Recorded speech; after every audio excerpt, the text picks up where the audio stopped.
Hey everyone, welcome back to the channel. Today we're taking a trip back to the 90s, specifically to the days when we were homesick from school and we had nothing to do but watch daytime talk shows. Remember those? Let's start with the king of outrageous daytime TV, Jerry Springer.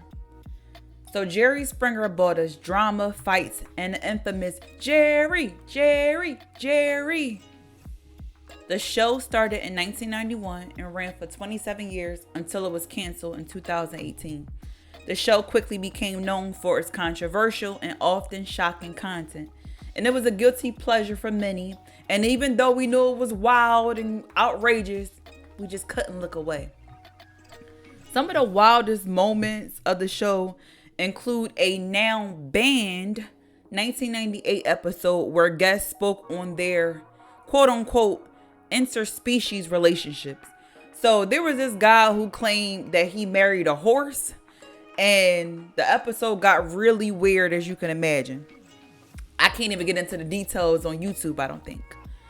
There was also another episode featuring a woman named Sandra who admitted she cut her legs off using a saw at the age of 14. Sandra was a transgender woman using a wheelchair who claimed that she was happy that she lost her legs. And she even tried to self-infect so doctors could amputate her legs prior to her actually sawing them off. So later on in that episode, a different person who was born without legs actually confronted Sandra, and this person confronted her for her ungratefulness with being born an able-bodied person. Quick side note, Jerry Springer was so popular, and I actually remember a movie. It was called Ringmaster, and it came out in 1998, and it starred Jerry Springer. And the premise of the movie was actually about the journey and backstory of different families as they appear as guests on a raunchy talk show. Actress Jamie Presley was in it. Michael Jai White was in it. And even Wendy Raquel Robinson were also in this movie. Essentially, Jerry Springer played himself in the movie because it was just based on this show that was raunchy and had wild storylines just like the real life Jerry Springer show had. Oh, where we going? How we gonna get there? We in the air. Oh, why you gonna stare? Turn around in your seat. Don't kick your partner. Next up, we have Jenny Jones. So the Jenny Jones show aired from 1991 to 2003. And Jenny was known for her approachable style. And she covered a range of topics from makeovers to true crime stories. One memorable segment of her show was the Geek to Chic makeovers that transform everyday people. And she also filmed shows about relationship confrontations and hitting crushes. One common tactic the show used was to bring on a surprise guest that other guests might usually refuse to publicly meet up with. So this tactic backfired once. At one point, there was a male guest on a Secret Admirers Reveal episode that later killed his admirer after discovering on camera that it was another man. So in 1995, Jonathan Schmitz was invited on the show, and he was told they had a secret admirer that would be revealed to him during the show. His quote-unquote secret crush turned out to be a gay acquaintance named Scott. Action. Well, guess what? It's Scott that has the crush on you. You lied to me. So during the show taping, Jonathan didn't appear outwardly upset, and during the taping, he even appeared amused and flattered. However, Jonathan did state during the show that he was, quote unquote, definitely heterosexual. I am definitely heterosexual, I guess you could say.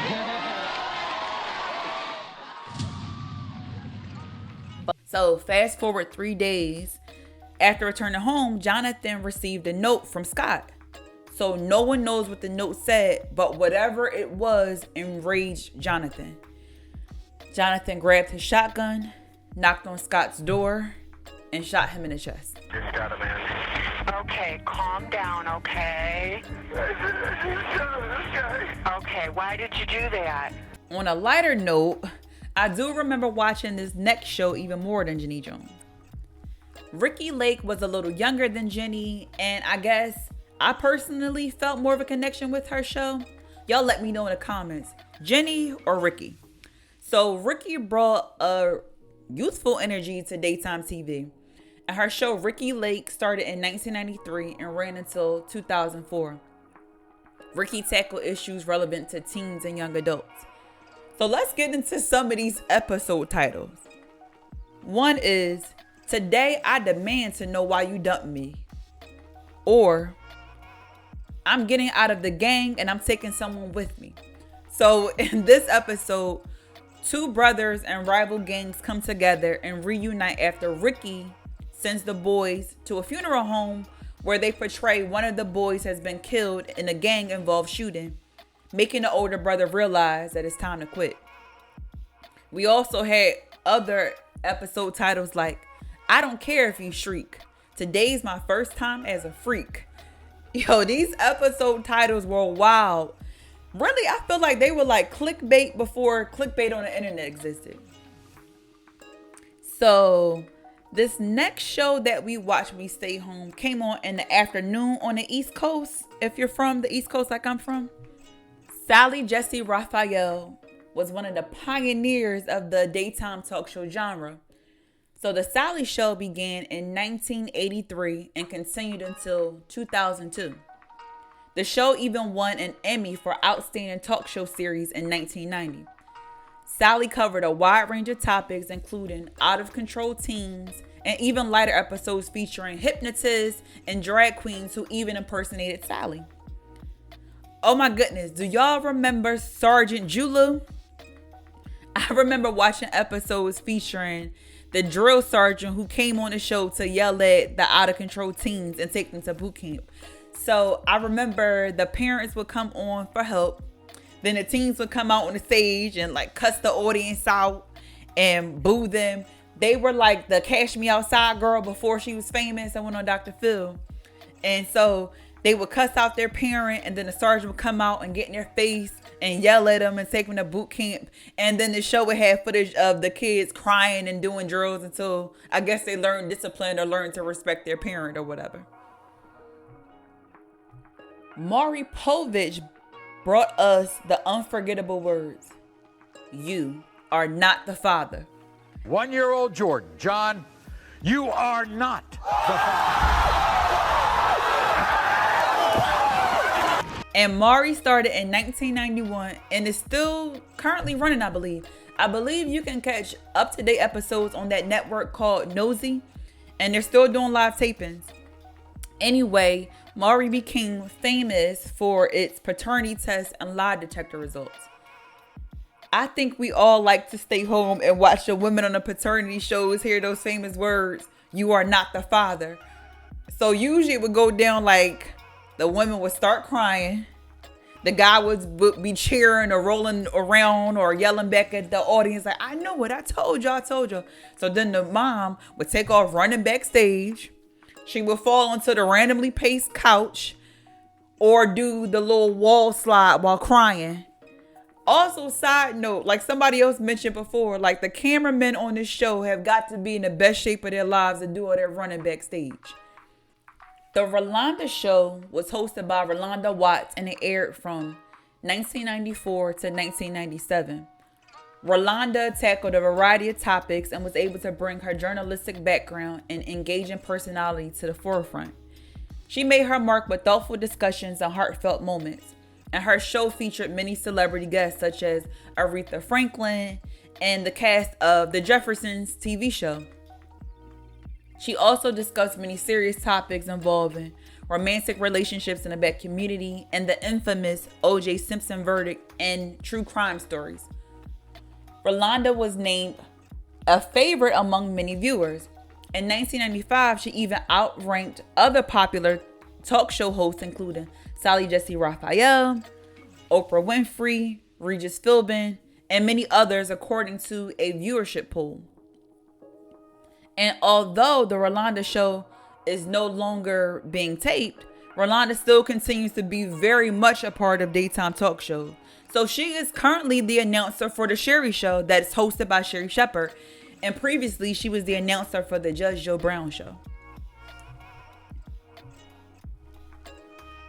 This last one is maybe a bit of an honorable mention. So Tempest Bledsoe, who many remember from playing Vanessa on The Cosby Show, also had her own talk show. It was called The Tempest Bledsoe Show. Tempest Bledsoe Show. And it aired briefly in 1995 and quickly went off in 1996. So the episodes feature segments involving friendships, parenting styles, and dating. And Tempest was in her 20s at the time. And the show really aimed to inspire young people with her positive, informative segments. However, she wasn't able to hold the attention of viewers in a short time after the show was canceled. Does anyone remember the Tempest Bledsoe talk show? I think I would have been about 6 years old at the time. I don't remember. Y'all let me know in the comments. And there you have it. These daytime talk shows were a big part of our 90s sick days. Which one of these shows was your favorite? Let me know in the comments below. And thank you for watching. Don't forget to like, subscribe, and hit that notification bell so you don't miss any more of our nostalgic trips down memory lane. And I will see you all next time. Also, stay tuned for more daytime talk shows you watch when we stay home from school, which will be a part 2 and include even more of our favorite shows we watched.